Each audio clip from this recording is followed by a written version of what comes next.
Greetings and hello. I'm Duncan at 11. I will be the GM tonight for all about 55 minutes as we proceed in our adventures of Cirque Reliant. Started off, let us go through our cast of characters, starting with our science officer, DB Wells.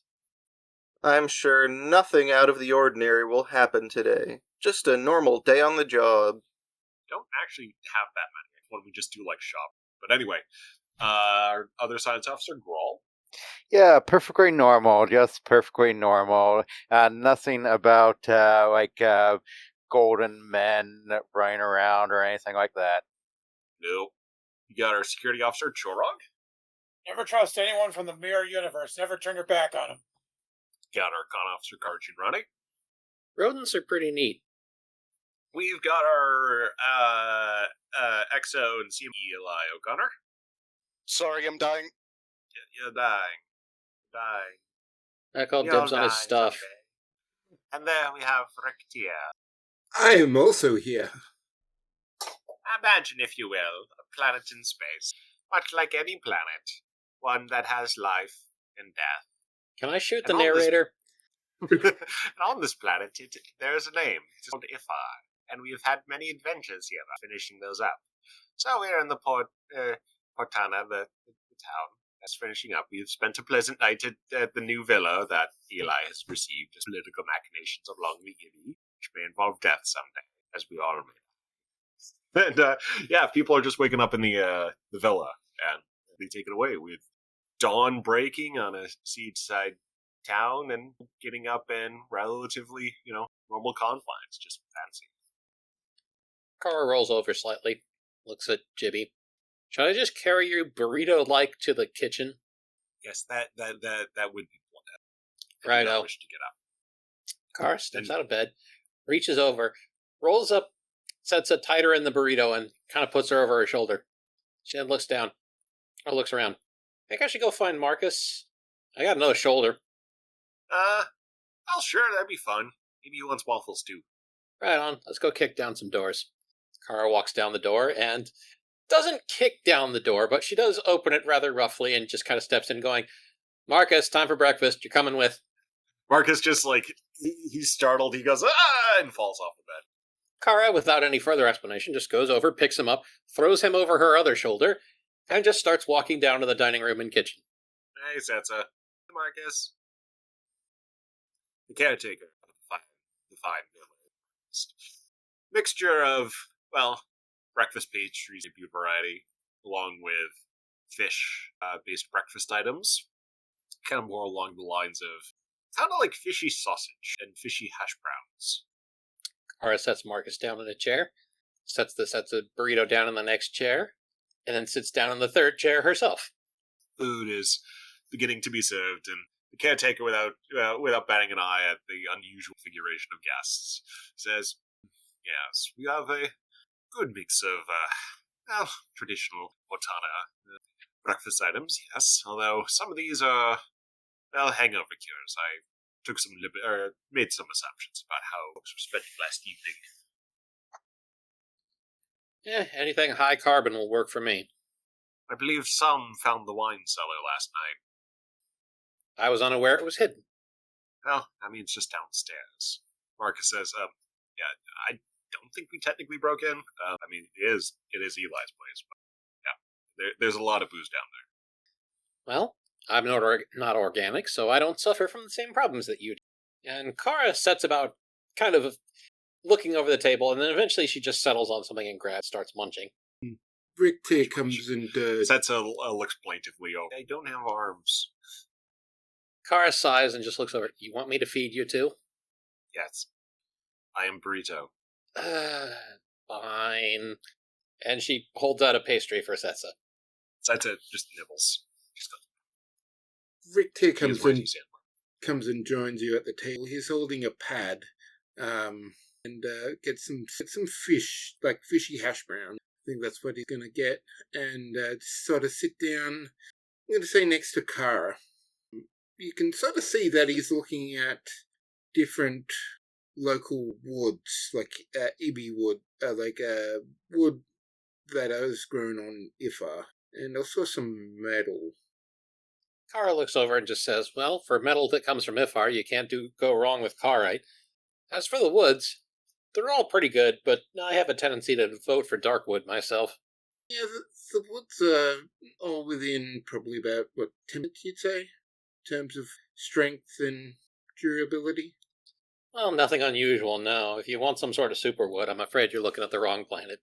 No, I'm just trying to think of potential furniture items, what materials, we could make some lounges or whatever, building out his place. Ah, okay, that's what you're looking for. Well, Karite has some interesting uses, but most of those are industrial, so... I mean, doesn't mean that they are small scales, it's just a bit unusual. Well, due to the refining process, Karite costs a lot, and it's not quite as hard as steel. The two things going for it are that it does not oxidize in any particular way, and it does not spark when struck. Needless to say, in flammable environments, Karite is often used. Okay, well then, probably go with a form of steel. Much cheaper. And with that, he sort of puts the tablet down and starts. At this point, Daniel shows up at the breakfast table wearing nothing but a pair of pajama pants. He says, as he sits down, he says, I think I got the washing machine running. My clothes will probably be fine. Kara looks at him and says, tell me you didn't stuff the spacesuit in there. Oh no, I'm not crazy. But I did have to... I mean, it took me a bit to figure out how to clean my clothes on the Reliant. And now we're on an alien planet, and I wore my last pair that I packed for vacation yesterday, and... Yeah, don't look at me. I have an armored exoskeleton. I don't have to dress. Well, okay, that's not quite correct. I have to dress to keep people from staring. Setsa just slowly turns and comically stares. Kara just kind of pushes the pastry into Setsa's face teasingly. So where's our lord and master? Is he hungover? Maybe. I went to bed before he did. I could go peel him off his mattress if you'd want. You can do that if you want. My thoughts were we just beam up and just take him with in whatever state he happens to be. I don't know if he sleeps. I do. Eli answers. Kara looks over. Well, now we don't have to worry about it now that you're awake. I've been awake. I don't think I've actually slept. So, so he's wearing clothes, gotcha. The other option would have been, he always... No, sorry, naked. Anyway, yeah, that wine cellar. Listen, you know how many siblings I have? It's the only way to get some privacy. Yeah, that thing just keeps going. Okay. Yeah, suppose if we're all set, we can get going. But yeah, good. Relax. I guess I'll grab Setsa and set her somewhere on the bridge. Fortunately, with her implants, she doesn't actually have to use her hands to query the computer. You eating a burrito all day? I mean, that's up to the captain. Repeat the question. And Setsa says, "You see that I'm in a blanket burrito, yes? And I can access the ship computers. I mean, at least at the first level. You still need to be able to walk in something, so I have something better in mind than it's to find it in. Oh, jeez. Out of character, I can just see him coming back with one of those Snuggies. I was going to say Snuggie.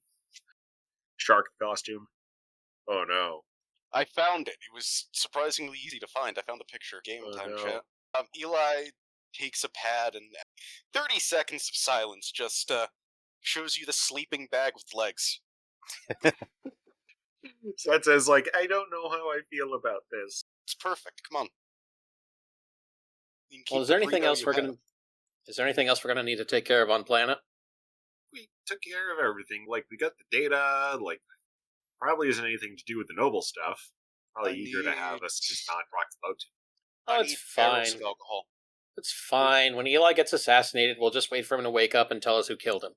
Yes, and please, please, please do not shoot me out of a torpedo. Well, look, we've learned, okay? Yeah, you didn't know the first time. I didn't know the first time. I thought I was actually doing a self-sacrifice. Point Everything- being, Well, we're glad it didn't stick. Yeah, me too. Trust me too. Although seriously, who dies to a bullet apparently, but still. I was going to say, who dies to a bullet? Anyone who's shot. Yeah, but we have the technology. I was just dead. Okay, so I've got that fancy magnetic rifle. What does it shoot? Tungsten slugs probably. A bullet. No, bullets are lead. That's like, I assume Go that just seems fast. like best for. Kara just Um, pinches the bridge of her visor and just whatever. Bullets are specific thing. Like that's just little shards of little metal. baby pew pew. Yeah, Little baby. Kara has the Bullet big requ- pew pew. bullet requires combustion. It's magnets. It's science. It's just like she's kind of like just in a little gremlin mode right now. You know, in this next. I guess while we're still eating, Daniel's gonna look over to Marcus and ask, so, any progress on the, puzzle box thing? No. Like, I mean, it's just gonna take a bit of work hacking into it, but no, last night I just kind of explored with Eli and got drunk. But yeah, speaking of drunk, I need some barrels of alcohol to go. Local Wait. flavor and all. Chorg ever come upstairs? He went downstairs? Like, yeah, he was with us in the wine cellar. We went to the wine cellar? Yeah, downstairs. I don't remember that. I'm not surprised. What's that There's much supposed to mean? alcohol involved. So Chorog, where are you right now? Passed out in the wine cellar. I imagine there's, before it cuts to Chorog, there's, a shot of the butler in a hazmat suit carrying a mop and bucket walking towards the cellar door. Also, there's Right. a question: where's Grawl? Grawl wine is in, cellar. Grawl is over in the laundry room trying to figure out the laundry machine when he accidentally pushes a button and gets hit by a wave of water washing him into the hallway. Kara just leans back at the noise, looks down the hallway, sits back straight in her chair, taps her comm badge, and just says, "Kara to Reliant, save me." And she dematerializes as she's beamed up. Daniel also looks at the noise and sees the water and wet clothes washing down onto the floor and just asks, "Is that my underwear?"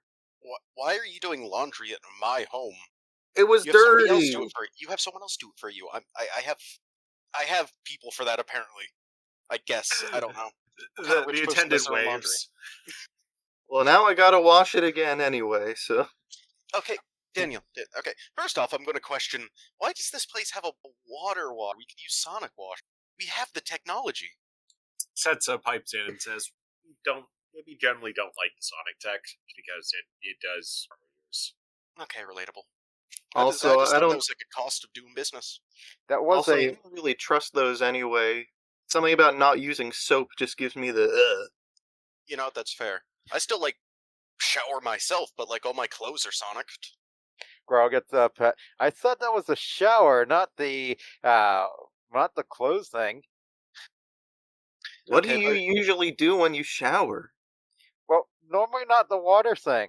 We don't water have thing's so much water thing. better. We don't have the water thing up on the ship. I do. You're the captain.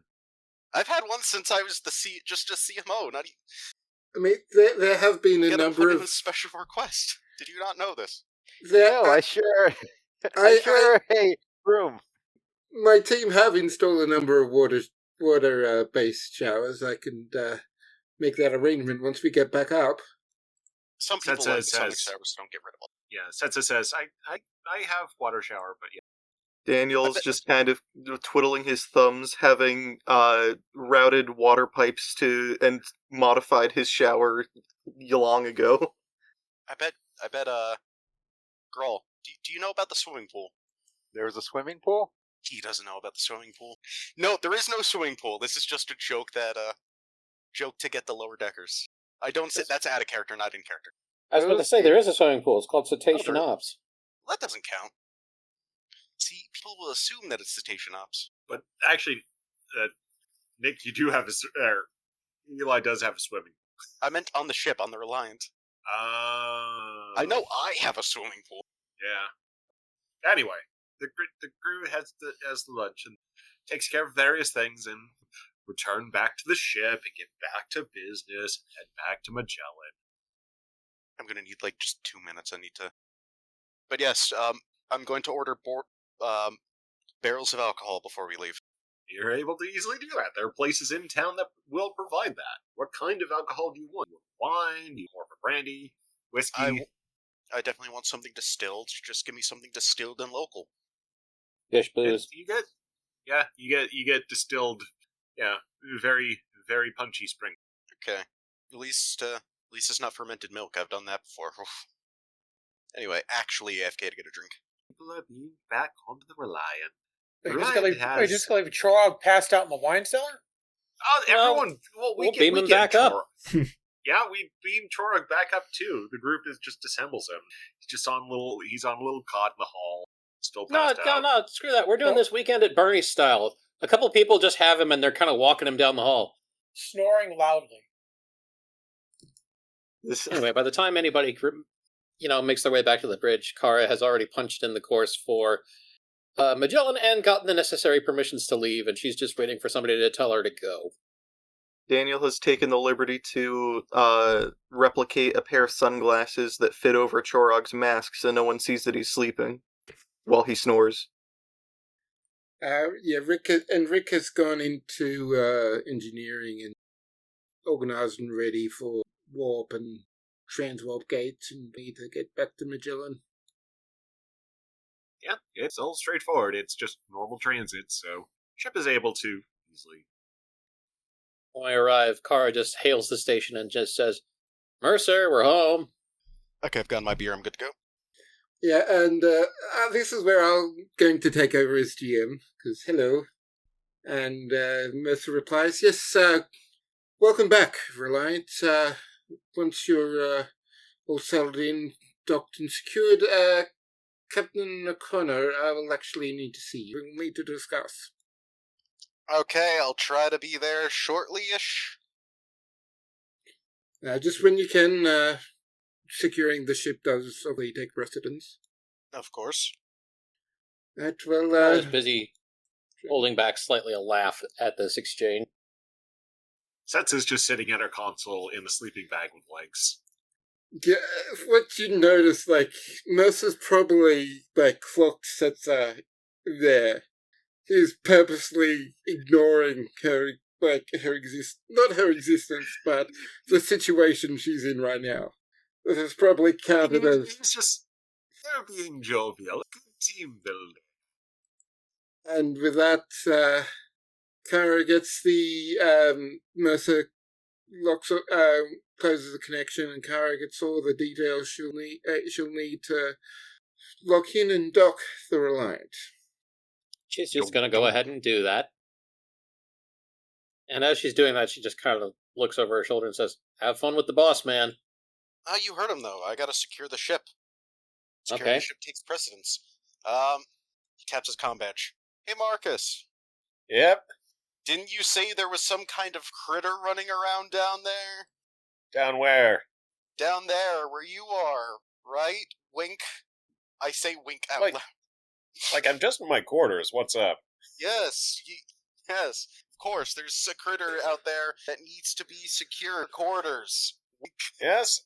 Yes. I hear you winking, but I'm thinking that, you might want to take care of what you got. I mean, the critter we've got down here is pretty harmless. While Message. all this is going on, Kara just wirelessly sends a text message to Captain Mercer saying she'll be there. Brave And then- says, After the ship is docked, she just stands up and leaves. that's a calls. Can I go too? Kara goes back, picks up Setsa, puts her over her shoulder again, walks out. Where are you guys going? Meeting! I thought the meeting was just for me. Well, if you're not going to go, someone has to go. I ain't gonna go. It's just gonna take a minute. Oh, good. You take a minute. We'll go see a meeting. Fine, I'll go. Just don't embarrass me. I'll go. Fine. You can put me I in the already- hall. Here, I'll take Setsa. Eli says he takes Setsa and just fireman carries her. Anyway, Kara heads aboard the station and heads up to Captain Mercer's. Eli's following, sadly. Eli, have you left your comm signal open? No. Okay, so you're not going to let Marcus eavesdrop? Oh, fine then. No. He said it's allowed to, though.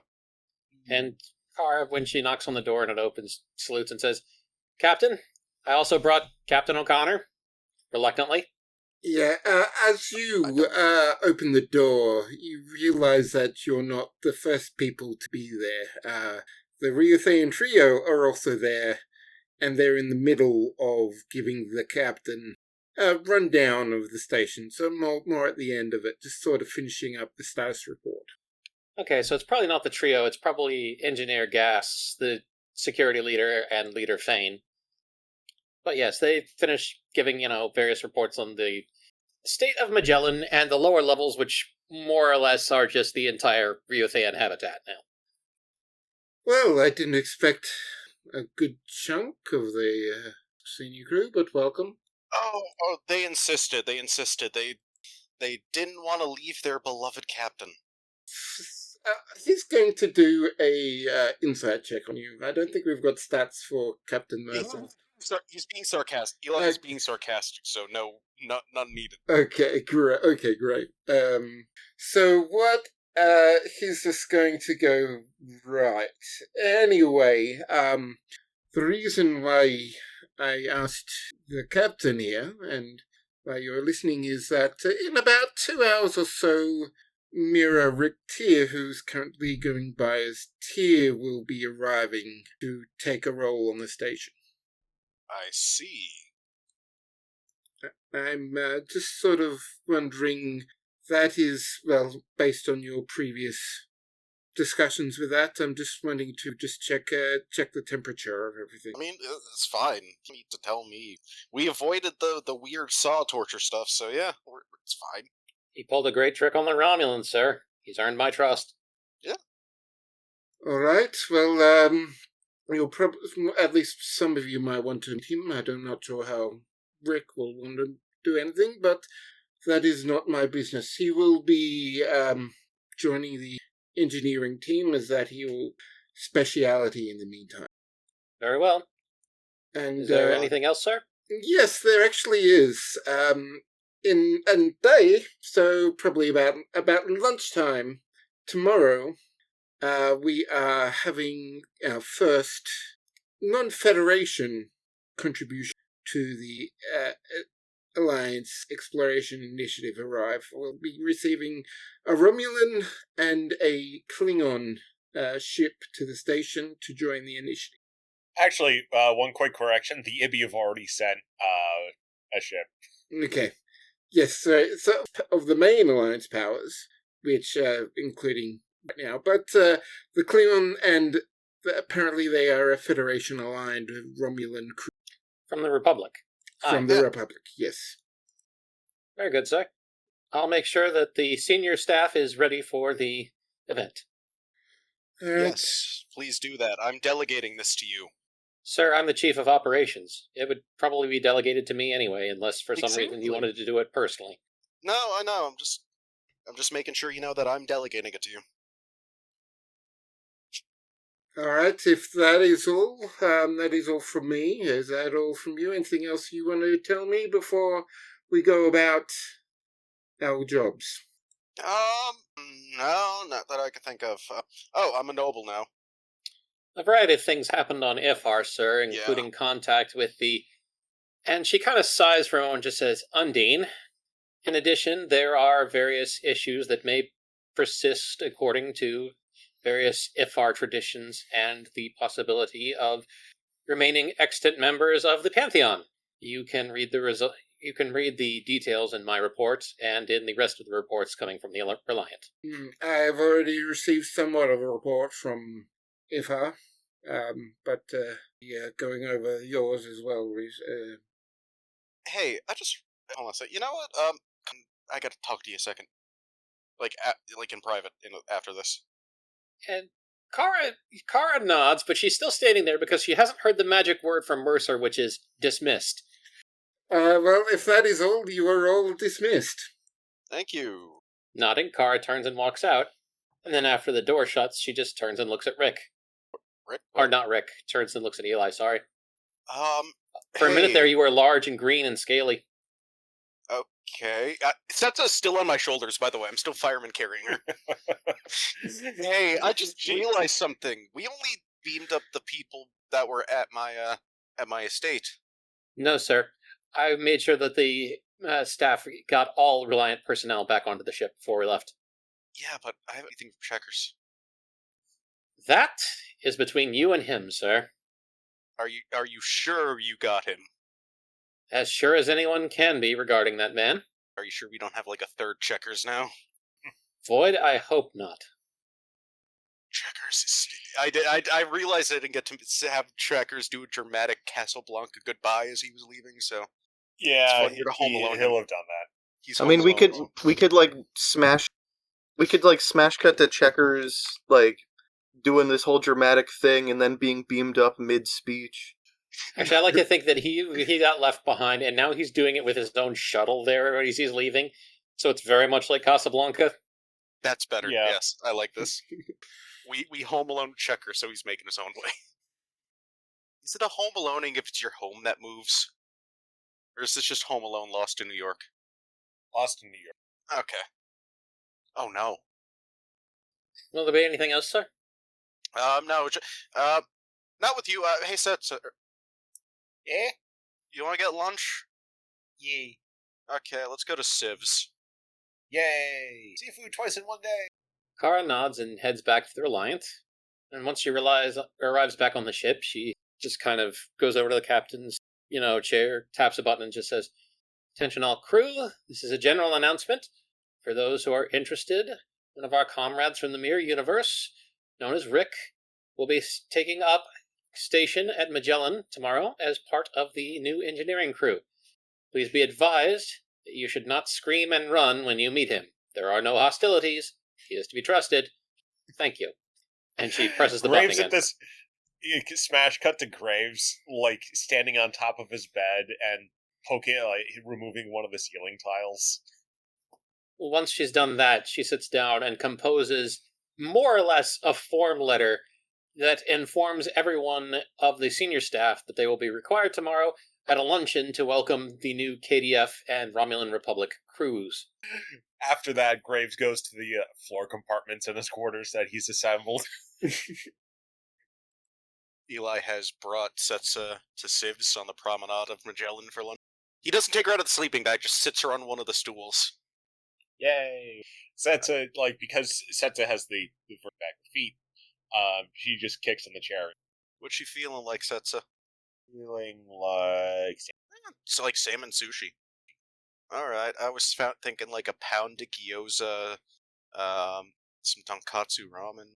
Should we get food for, Chorog? He hasn't woken up yet, so he hasn't had, food to... Yeah, I think we should get him something. Let's get him some miso soup to go, and, you know what? I know what he's gonna absolutely love, and, there's no way this is gonna go wrong at all. Actually, Trog is now wide awake. He heard Mirror Rick, and his bloodshot eyes just sprang open. We don't know that. We're at lunch.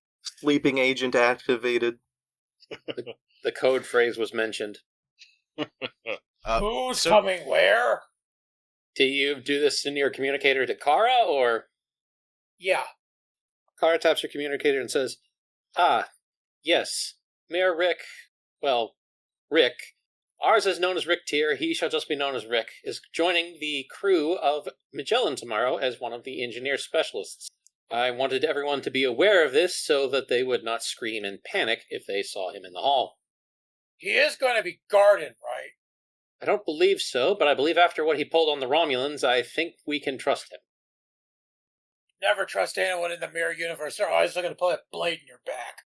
That is an opinion to be noted. However, given that he nearly sacrificed himself to stop a Romulan plot, I'm inclined to give him the benefit of the doubt. Trog just grumbles as he deactivates his combat. He's not happy about this.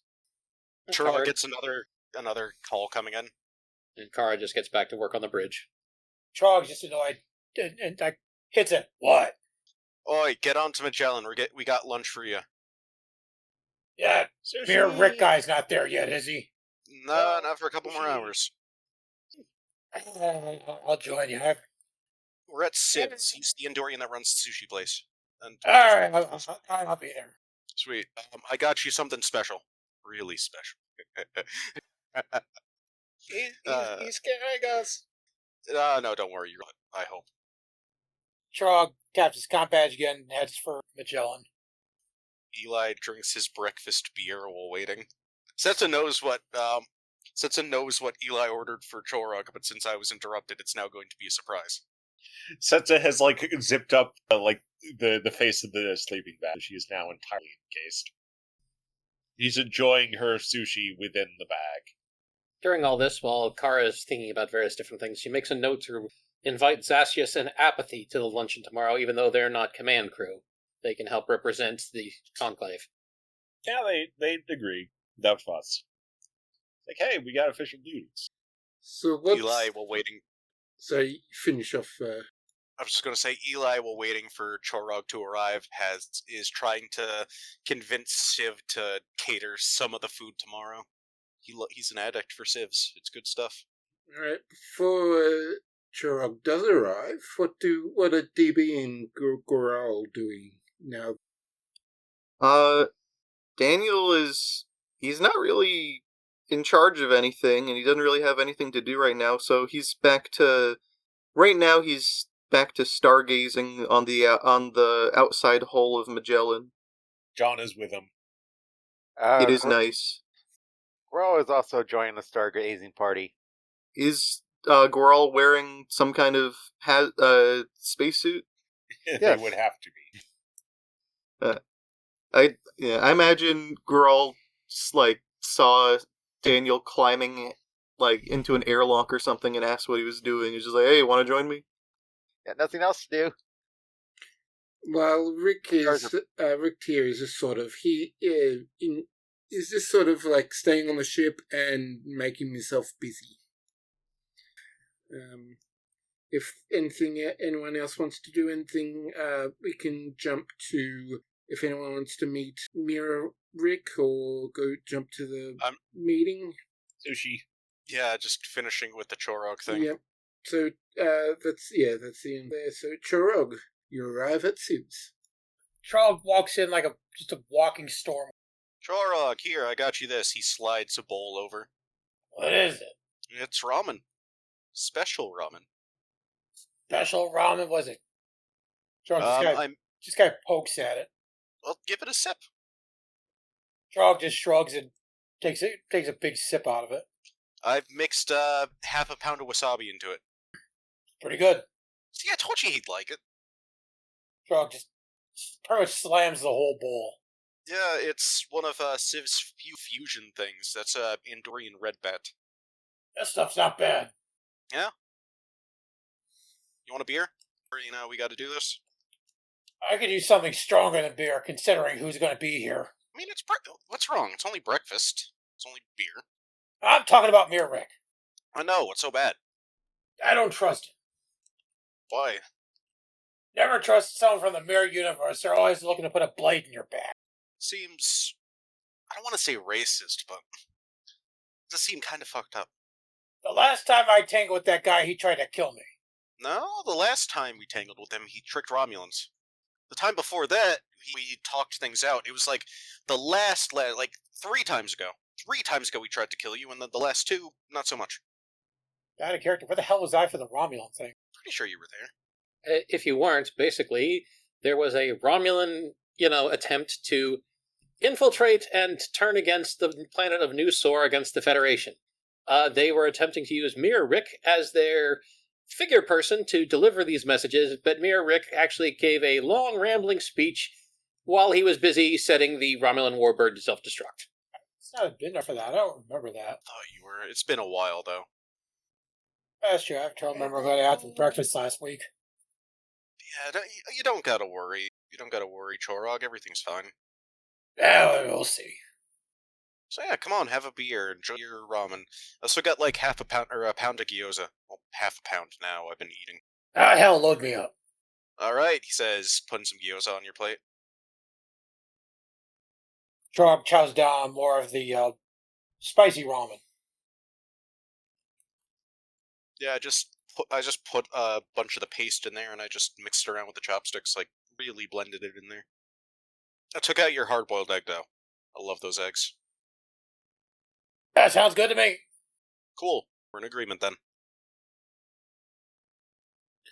All right. So, does Slide me a says- beer too. Two of you tried to talk at once, one at a time, please. go, John? Slide me a beer too. All right. What kind of beer are you feeling, or just what I'm having? The strongest they have. I'm not sure about strongest, but I'll just get you what I'm having. It's a Andorian ale that has the taste of a Czech beer, and I like this. Oh, they had like a stout. Yeah, Civ's got stouts. You see the Andorian man with his arms crossed. He just nods and gets you a pitcher of beer. Dog just takes a pitcher and just starts chugging the pitcher.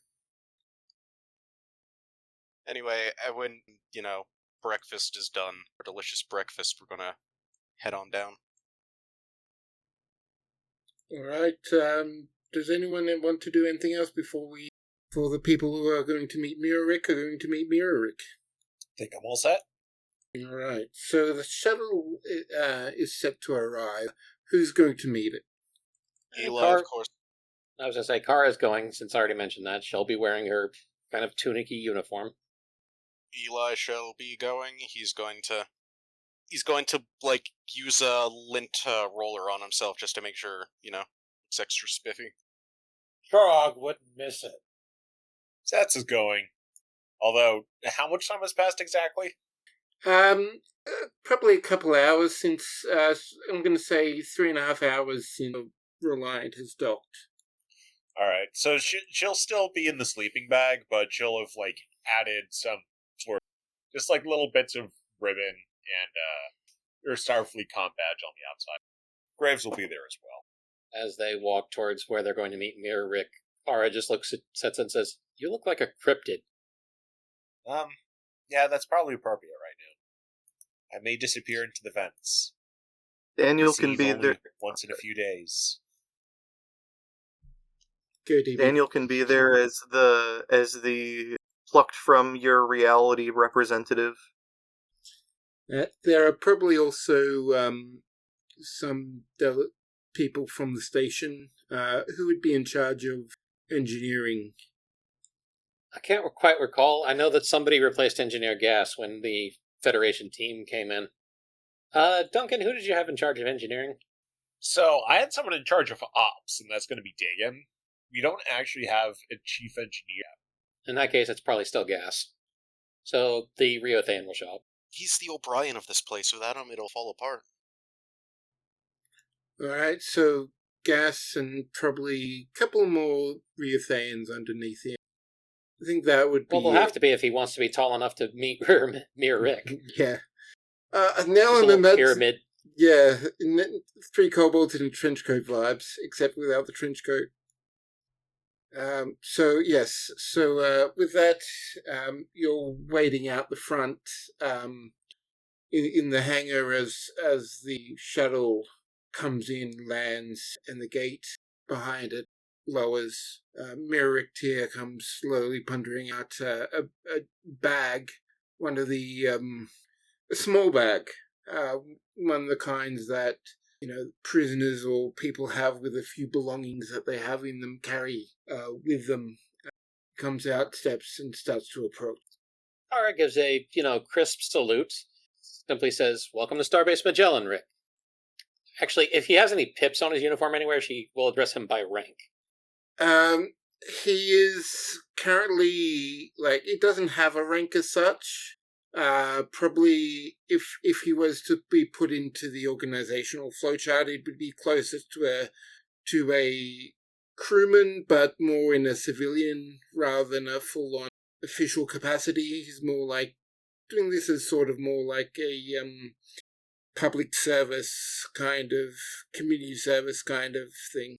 He's also bored. Very, very bored. Let's be honest. Yeah, that too. In that case, she just addresses him by name and just says, "Welcome to Magellan, Rick. Starbase Magellan." Thank you, Captain. Setsa? Hello. Yes, I'm having well, a very comfy day. You're getting the most Reliant welcome that anyone to Magellan could get. It is sort of like, yeah, that makes sense. That tracks. Yep, Eli says, cracking open a, not a beer, he's got like one of those already mixed cocktails in a can. Engineer Gas just kind of face paws and just says, "Welcome aboard, Rick. If you need anything, I'm Engineer Gas. I'm the chief engineer. You'll mostly be working with me and my team. If there's anything we can do to make your stay more comfortable, please let us know." I thought Mercer said he was going by Tier. Tier? Yeah, Wait, what? Huh? that's what I thought. Oh, Like, I thought his name. I thought he was going by Rick, and he did drop the tier. no, I thought he was going by Tier and dropped the Rick. Yeah, That's what I like, remember. yeah, like this universe generally goes by Rick because that's what everyone's been calling him. So it hasn't really seen the need to do the full name, and so it should be Tier, but I'm not sure. I can't really Okay. remember if that's what I said initially or not. I Doesn't swear matter. it is what you said. I was about to say, doesn't matter if it's what you said or not. We're now redoing everything we said. Replace all incidences of Rick with just tier. It's been retconned. Edited in afterwards. Yep, that's precisely what I'm not going to do. Great job. We're professionals. And so, well, for now, all I need is some place to stay. Presume I have quarters. Gas nods to one of his engineers who goes over. My ensign here will lead you off to your quarters. Let me know once you get settled in. We can help give you a tour of the station. Alright, that'll be, yes, that would be the next, if I'm at least know my way around. You know, as Tier goes by, Kara just kind of stops him for a moment and says, "For what it's worth, no hard feelings on my part. If you still bear some grudge against me, I don't blame you. But I bear nothing against you." Well, I have a lot of things that deal with, and be surprised if you did have anything against me. I don't begrudge either of you. I appreciate it. In my mind, actions speak louder than words. You've done more for this galaxy than many. I thank you. And he'll just sort of look at Setzer. He's going to do another insight roll. Wonder if Tier is any better than Rick at this. Yes, actually. So what is he trying to figure out about Satsa? At the moment, he's just sort of, okay, that's confusing. I don't have anything to relate this to. I'm just going to accept it and deal with the people that I have actually dealt with. That's Reliant. So I'll also throw in one thing. It's like with that one success, it's like an Ibby thing. Like it's cultural. Yeah, like he might not have any experience even with the mirror universe, Ibby. Frankly, Setsa is a culture of one. Yeah. Sorry, my housemate just arrived, and so there's a bit of noise in the house right now. Okay, back to it. I'll cut that out in... It actually didn't come through on mine. So. But it's going to come through on the recording, so I'll have to delete it. But anyway, yes, I can't remember where we were now. Kara had just talked to Rick about there being no hard feelings, and Tier is still staring at Setsa trying to figure out what's going on with her, not realizing that trying to understand Setsa is a losing game. Yes, so with that, he will nod at each of you, offer a smile, as is the human custom, though it looks a bit terrifying, I guess, more terrifying than it would by a saw. The teeth and reptilian face. It's a completely different thing than a human smile, even though it's basically similar muscle structure. But he moves on and follows Gus and the other Reotheans to his room and then off. Kara turns and looks at Chorog and says, if you're still upset at him, you could just challenge him to a fist fight. I'm willing to give him the benefit of the doubt. Good man. She just kind of claps, Chorog on the shoulder and turns and starts to head back to Reliant. Okay, Chorog turns in to follow. At this point, Kara, your comm badge goes off. Rick here from... Commander Jinrani. Kara, did you want to still make that robot body with intelligence? Well, it's more of a VI, but yes, I'm quite happy to do it. Or were you referring to a different project than the dinosaur? I was referring to the dinosaur. All right. Yes, I'm quite willing to do it. I'll help as much as I can, although my engineering knowledge is limited. Well, the main... I've got... Me and DB were to handle the engineering part, but the main problem is the virtual intelligence part of that, integrating the... creating a computer system and integrating the programming of that with the mechanical whole. That's probably more DB's sort of thing, because I'm not very good at computers either, I'm afraid. Well, unless you're talking navigation computers. Alright, well, if you want to start on that, I'll get in contact with DB as well. Acknowledged. And she's basically gonna head off to the science lab, since if there's any part of the thing that she can probably design, it would be the navigational software, at least for it. Alright, and Rick does get in contact with DB and asks him about the project if he's right to work on that. Sure. I don't really have much going on right now. I'm assuming he asked him about programming it, and he's like, yeah, and it's I've made a bunch of robot helper folks back in the day. You kind of needed the extra hands. Anyway, that's yeah, I can probably, I'll figure it out. Alright, then let's do some rolls. Rick here is going to do... Let's do control engineering for him. Same for... Actually, DB can do engineering or science. Kara. But still control? Yeah, still Mine control. Mine would probably be science, because there's no engineering involved software. Yeah, yours one would be probably reason science. And I'm assuming that my focus in robotics applies? Yes, everyone has focuses that apply. Huh. Well, this is interesting. Because of the positronic brain, Kara has 2 successes and a complication. Roll one dice for DB, so we'll take the first one. Okay, if we're rolling 1 dice, then Kara has 1 complication and 1 success. Kara is doing the main roll. That's what I was. Okay. Someone can do a roll for the Reliant as well. The Reliant would be doing computers. I will pretty much allow engineering, con, or science on this one. Go. So who wants Go to and do open the Reliant sheet. Yeah, who wants to do that? Do the Reliance roll. I can in just a sec. Google Drive is just taking a sec. So what you're saying is computers and engineering for the Reliant? Yes. Okay. So it's a 1 dice with 1... No success for the Reliant. Yeah. It was an 18. But there was 5 success rolls with Rick's crit, 1 from DB, and the 2 6. Oh, yeah, you're right. Sorry, 1 from DB, so yeah, it is 5. But Kara with a positronic brain automatically gets the success on any reason roll.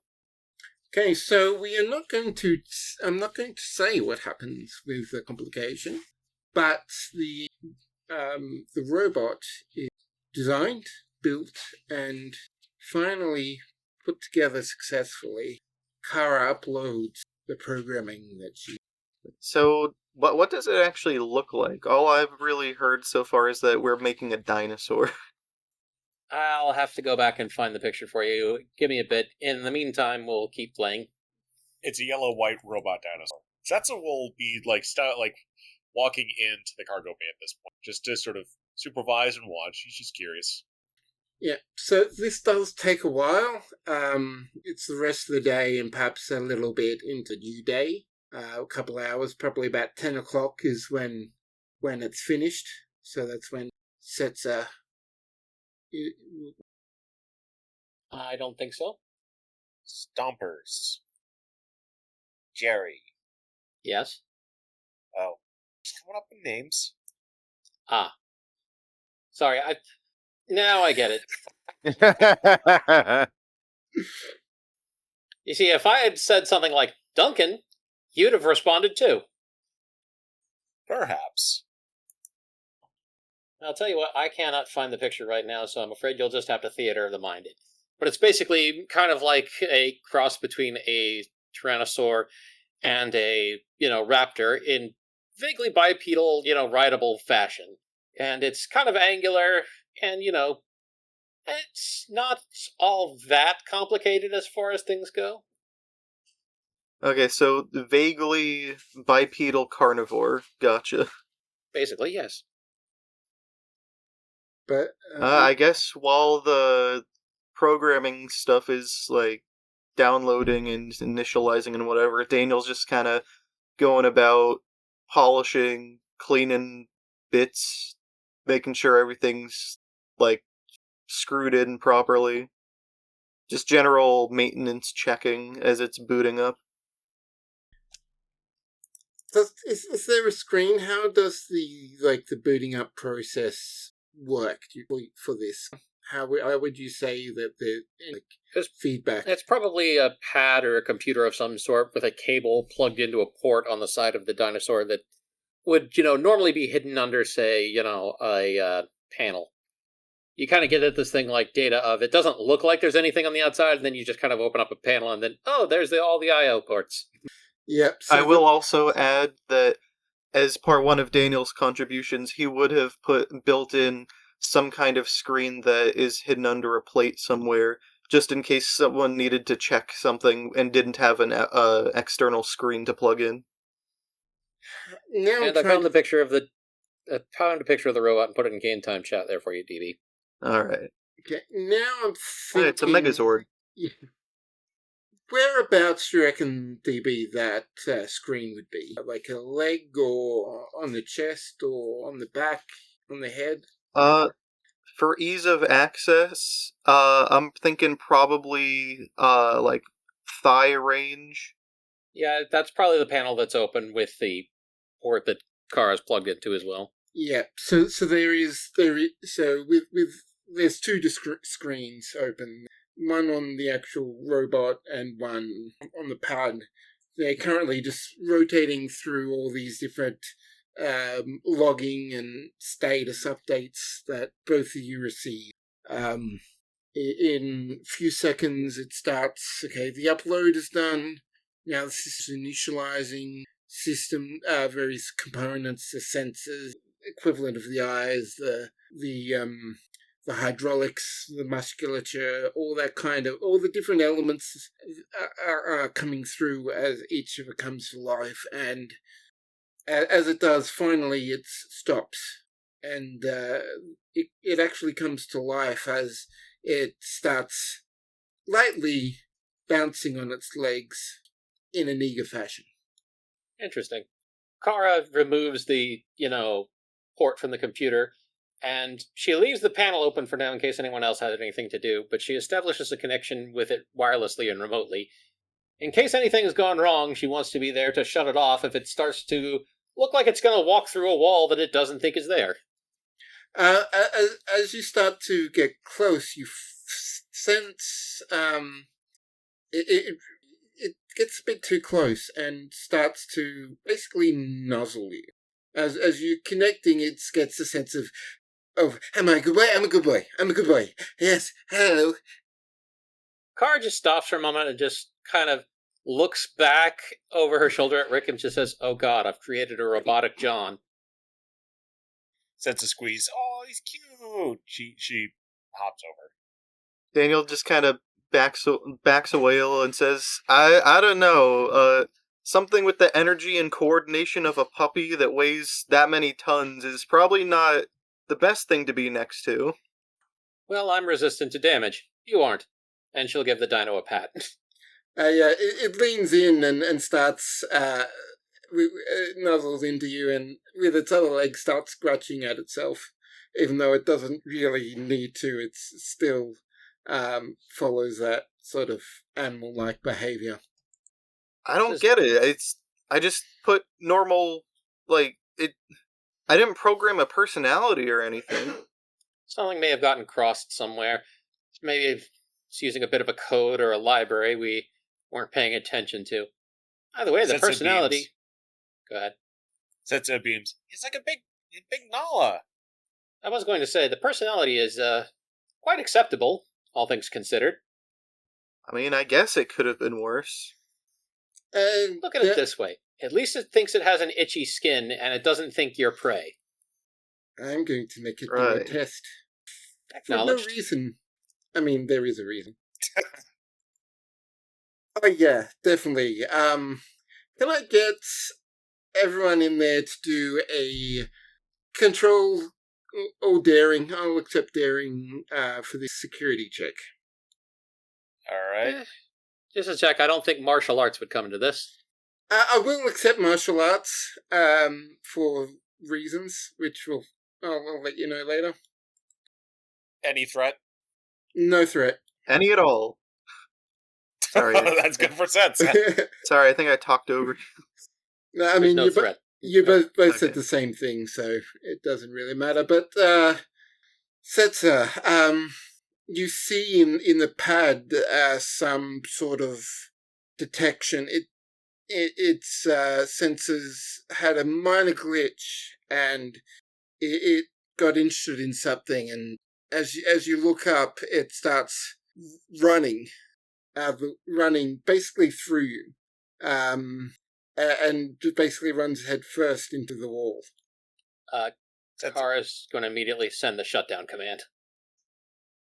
Yep. As cries out, no! before it hits, the command goes through, and it starts to lay down as if it goes to sleep. Wait a minute. I think I know what happened here. Kara just looks up and shouts, "Karen!" And the voice of the Ibby AI simply comes along. I just thought it would be interesting. Interesting for what? Well, obviously some sort of personality would make it much more interesting than just a robot that does exactly what it's told and goes from point A to point B. This is much more entertaining, don't you think? I mean, yeah, it's entertaining. What exactly did you do? Oh, I just gave it a little bit of a personality makeover. That's all. Okay, well, I like him. Kara just sighs and rubs her visor and says, all right, but there's still got to be some sort of glitch in the navigational software. He was running headfirst towards a wall there. We'd have a hole in the wall or a destroyed droid, depending on which one won the fight. So Maybe Kara's I could- going to start stepping through the logs of what made it decide to run off toward the wall. Okay, give me insight. I will allow insight or reason science. Can I assist, since I also did programming for this guy? Yes, you can roll reason science. Just an assist one dice. I will. Both of you will have your focuses. Oh, I don't have any focus for this, but it doesn't matter because I just rolled 3 successes because of positronic brain, so... Alright, I still am not exactly sure how to do both the number of dice and the rolling goal parameter, so I'm just... We'll just take the first one, don't worry about it. That would be 2 successes. Okay, so total we have 5 successes. Yeah, you're able to identify and solve the bug like really quickly. There was like a minor reading that the sensors sort of overinflated, and the robot reacted as if it was maybe like a butterfly or some other object that was just sort of flittering through that grabbed its attention. The main thing is that this thing doesn't, like, it can get very easily distracted and maybe not even properly focus on where it is in relation to the wall when it's in such a in such a like distracted state. But you're able to solve that as well. While Daniel is working on that, Kara just calls out softly, Kieran, please bring your holographic body down here. Why? So I can strangle you. As Daniel finishes typing and closes the maintenance hatch on its leg and says, well, I think the leash protocol should be up and running now. And Kieran just says, I didn't do anything wrong. Kara just kind of stares around incredulously, sort of at the ceiling, since Kieran's voice is, got no place to come from. He just says, you ruined a perfectly good dinosaur is what you did. Look at it. It's got ADHD. Well, I wouldn't say that ruins it, but Yeah, out of character, I was going for the joke of, you've ruined a perfectly good wolf. Look at it. It's got anxiety. unfortunately, I do not get that reference. Right. Just as DB finishes off and pushes the update, you get the notification ding that, oh, you need to start preparing to go to this luncheon with the Romulans and the Klingons. Kara just nods and says, well, I'll have to come back and deal with this in a minute. We've got the luncheon coming up, so we should all get ready. Okay. Setsa goes over and gives Rogue a hug on the leg. It's still shut down, but you're able to give it the hug. It's not responding. Take care, big guy. To actually get changed. So, should we leave it off for now, or? That would be Should- safest. Alright. Would have made quite an entrance, though, if you arrived in on that. Until that thing is well and truly tested, I'm not going to be riding it through Magellan. Mercer would have my head. Fair. Although, to be fair, I could have built you another head. Yes, you could have, but not one that would be me. Okay, so you are stored in the head, gotcha. So, And I... go on. No, never mind. I was gonna move on. All right. So with that finishing up, let's get everyone starting with O'Connor, then going up the list of in the voice chat. How do you enter the luncheon room, dining hall? This large table set out with food from the Klingon Empire, from the Federation, from Iffar, but also some fusion dishes from Civs. I mean, Civs does more than fusion dishes. It's mainly, like, Japanese food. But anyway, Eli's just going to enter normally, like a normal person. Setsa and Graves will as well. Nothing fancy. They just enter. So we'll grow. Kara enters just as well behind everybody else, just wearing her uniform. It's the same one she wore on Iffar, with both the Alliance and Conclave patches.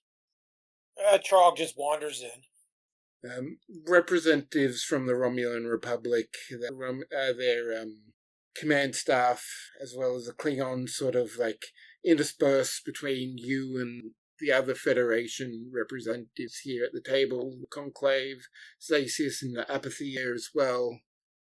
Rick Tier isn't, though. Kara will tap the comm badge.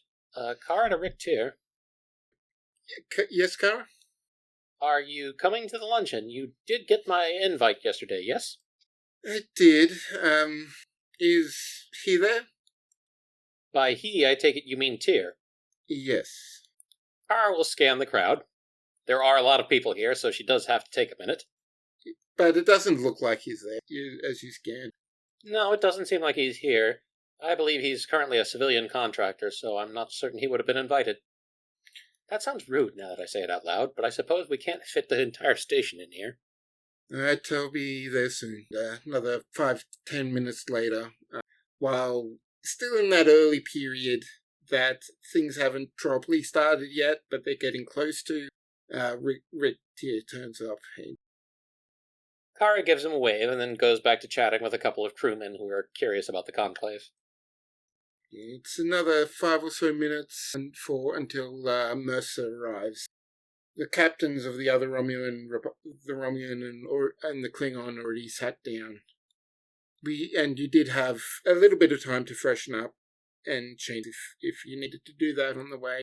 So Mercer starts by basically clinking the glass that's in front of you. Welcome.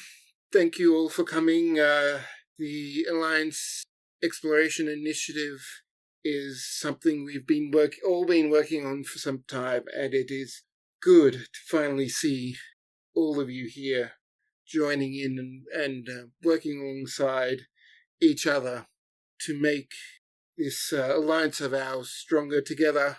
And as we explore the region around us, hope that we'll explore friendship with each other as well. What we are here to do. So please, there's a number of different dishes from each of our worlds designed here. Please help yourself. Enjoy. And with that, he's down. There's mild to enthusiastic applause from the people. And one slightly drunk Klingon who yells, "Kapla!" All drinks to that, buddy. Eli says, raising a blood wine mug and, drinking from it. As I say, drinking my beer from the mug, my blood wine mug. Kara will sit either wherever she's been assigned or wherever there's free space. I'm not certain if this is one of those gatherings where they have little names next to where you sit. Yeah, like, there is, for you, Kara, there is a specific space, because you're quite unusually big. I mean, I'm only 7 feet tall. But only. but everyone has, it's sort of like being designed so that everyone is mixed in together. Can I get everyone to do a Insight Command roll for me?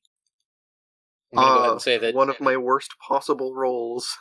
Kara is set between a pair of Gorn who are almost as big as her. And just to check that I did that right, you said Insight Command, yes? Yes. 1 success for Setsa. Also 1 success for you. JB is the one who did the best. 1 success for Kara, 2 successes for Chorog. Graves is gonna go. He's got to shooting for 12. Honestly, I'm surprised I got 1 success. I had a target of 8. I mean, 2 successes for Graves. Yeah, I was about to say, the dice will do what they do. Yeah, like, none of us have great insight. Some of us have good command, but the insight Setsa's good on the insight. Yeah, it's just that combo. Yeah, Graves is better on command, but has more insight. Setsa's got good insight, but more. Insight and command were 2 of my dump stats.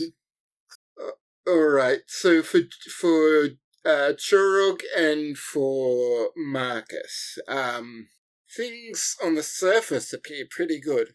There is discussion, but there is, particularly between the Klingons and Romulans, there is some underlying jockeying for. This is the first real time that the Klingons and the Romulan, Republic, especially one that's been allied with Federation, working together and having sort of joined the initiative. The ships having joined the initiative are sort of in this sort of competition, sort of like, okay, where am I in the ranking, this sort of thing. Exploration leaderboards. We got 5 systems this week. So, as for everyone else, everyone who rolled a 1, Setsa does clock that there is something going on, but you don't between them, but you're uncertain as to what it is. There is just some vibes you're getting that are off. People who rolled roll successes, you don't pick up anything. Rick here, who rolled a critical roll, thinks everyone is getting on A-OK. Kara recognizes the vibes and proceeds to not care because either they'll sort it out or they'll shoot each other. It's funny. I got 0 successes, but I also have empathy, so I'm not reading anybody's feelings. Well, that would be You're polite. too fixated on the one Klingon that's having a great time with you. Yeah, we're partying. We're party guys. And Daniel's wearing a full tuxedo because this is his first proper diplomatic party, and he didn't know exactly how fancy to dress. He's just standing off in the corner, awkwardly sipping at something that's green. Kara is making heavy conversation with the Gorn around her, discussing magnetic weapons and the large sort of ways that things can go splat when a slug hits them at Mach 7. Eli's enjoying his blood wine. He's got one of his giant Romulan mollusks. He's got some live gah. Setsa and Marcus are just sitting awkwardly next to each other, making occasional small. Okay, the luncheon goes on. It doesn't drag on too long, but it's a good sort of mixer, get to know, like just sort of try to form the start of connections between all these different crews. Even though the Romulans and the Klingons, there's still that underlying tension.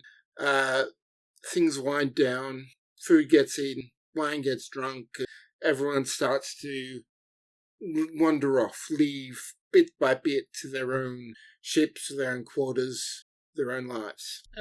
Kara is one of the last few to leave. She's busy talking with the Romulan and Klingon, con officers.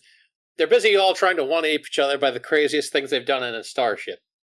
Kara, of course, has some pretty good ones, considering that she once pulled the starship up to use as a catcher's mitt against a speeding fighter.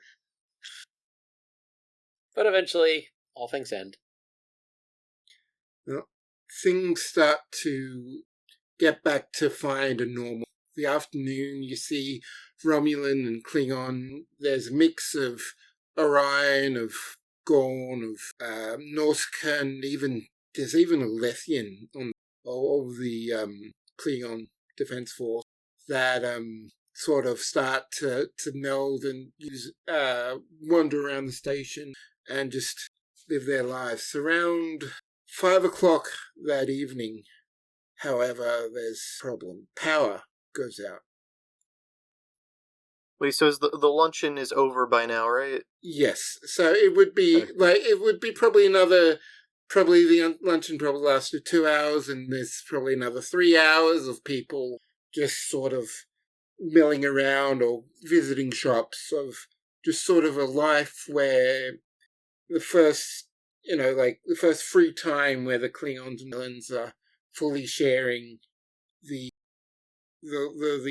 station. Kara, at this moment, is going to wait for a message to come to her, since right now, everybody else is probably doing one of two things, which is contacting Mercer or contacting Gas. So they currently have enough people trying to get a hold of them, she figures. Durok is heading for the security center to assemble his Reathan security forces. Daniel was just about to get out of his tuxedo when the lights went out, sighs, and goes to find engineering. Well, if Daniel is on the Reliant, they probably still have power. Oh, okay. I didn't realize. I don't know. Yeah, it's only the Magellan Station that's lost power. Reliant, even though it's connected by an umbilical cord and shares some things, has its own power and regulation system. So that Reliant is unaffected, but the station itself is fully powered. Which Kara, anyone with science, so I will allow Setzer. I have a science of 1, just to let you know. Well, you can do a con on this one, because it's related to station and ship stuff as well. Kara can do con, Setzer can do science. If anyone else wants to do one of those, give me a reason that check. Okay, I got science. I got 4 science, 4 whole science.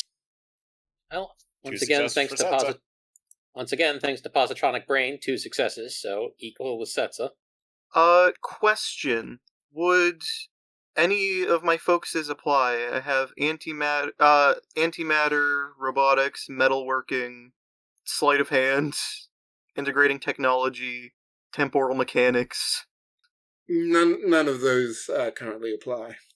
Okay, damn, because it would have gone crazy if they did. Science reason for Gural. Or reason science, technically, because you meant to put the attribute in. But anyway. Fortunately, with addition, it doesn't matter which one comes first. Also, I just think it would be funny for Daniel to stay in the tuxedo for this adventure, so I'm just gonna say the, little alert thing calling him to go somewhere to help with the stuff comes through as he's about to take off the tuxedo. Mm-hmm.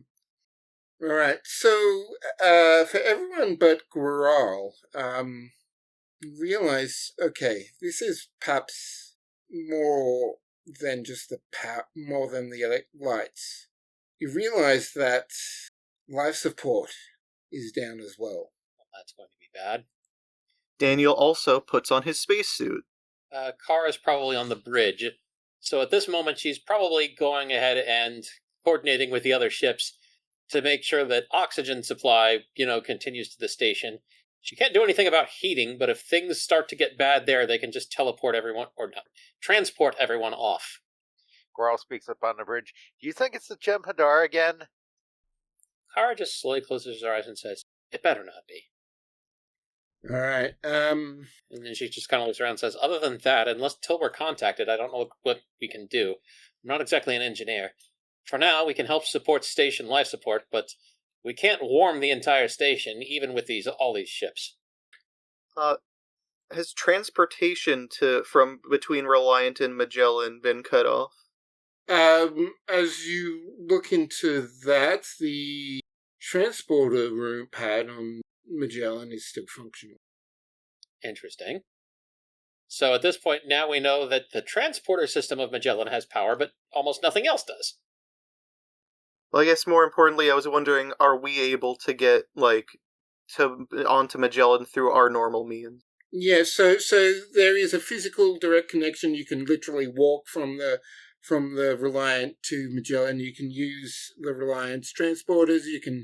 You can beam directly from the Reliant into the Magellan's transporters and have that full on, or you can beam into from Reliant to like a station, like a corridor or whatever on Magellan.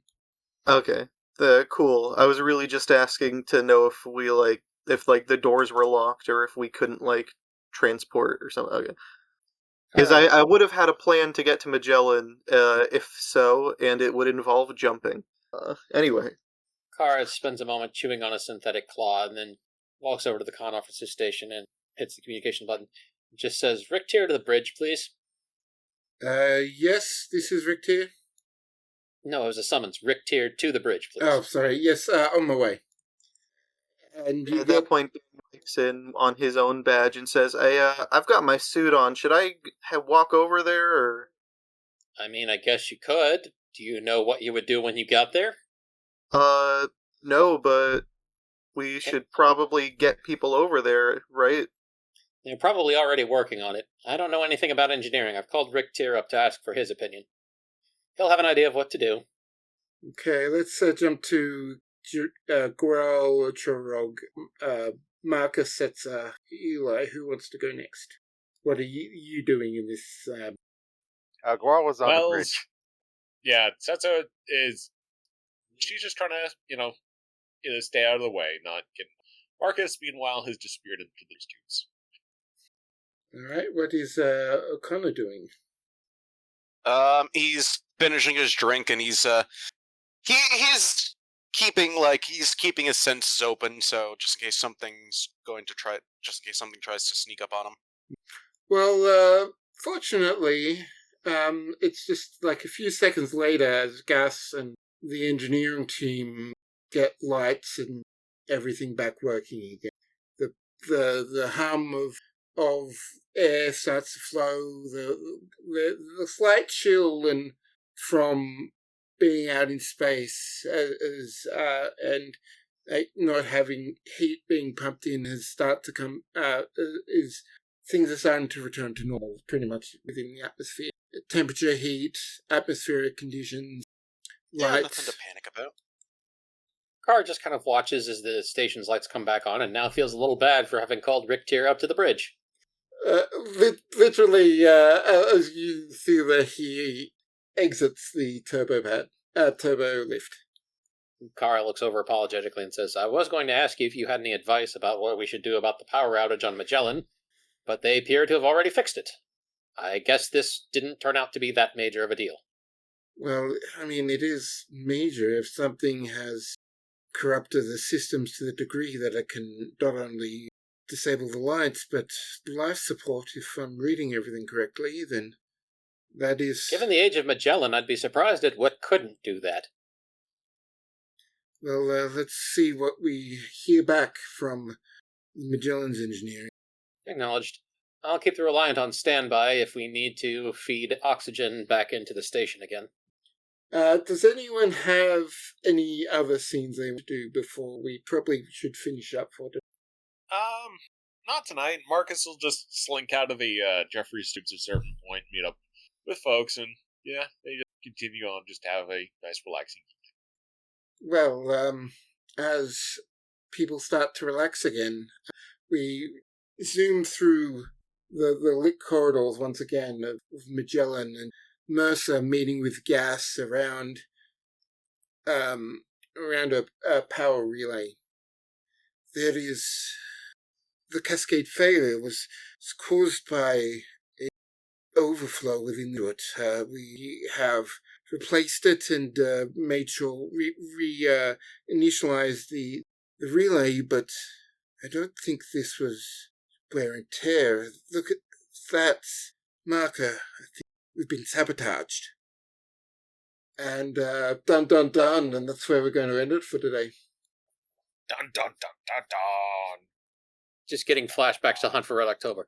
Whoever did this knew how to cripple the caterpillar in a way not easy to find. Yeah, I did want to say, not exactly a scene, but after the lights come on, Daniel, just decides to keep going to check out the power and engineering and stuff anyway, because he knows from experience of managing his own space station back in the day that full power and life support doesn't just turn off, from on its own. Yeah, give me a inside engineering or security. I just want to see if you figure things out.